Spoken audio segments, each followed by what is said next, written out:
आगे बोल न तो बिछौरी कहिया गे बर दी छौरावा मकैया रे आगे बोल न तो बिछौरी कहिया गे बर दी छौरावा मकैया रे आगे तोरा पीछा पीछा हम लागल छिया देखला तो जाने तोहर भैया गे बोल न तो बिछौरी कहिया गे बर दी छौरावा मकैया रे डीजे मनीष रक्सौल लकी रिकॉर्डिंग स्टूडियो मोतिया बाजार।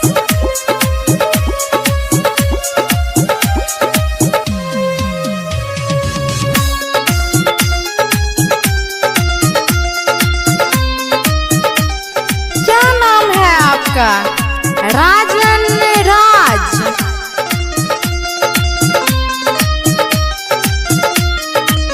छिकिया कुमार छौरा लागे छै डर रे कुछो नहीं हम कराब काम कराब गे छिकिया कुमार छौरा लागे छै डर रे कुछो नहीं हम कराब काम कराब गे तोहरे से लगलो से नहीं गे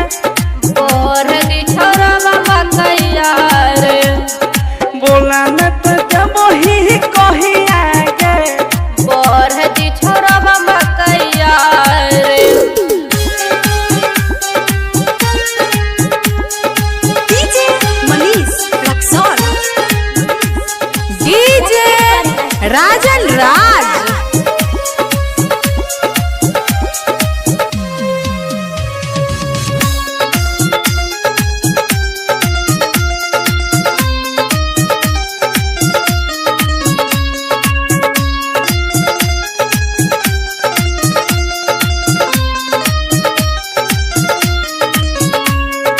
करै छी बहाना किया हमारा से कटली राखे नै सबर छौरा तोरे छियौ पगली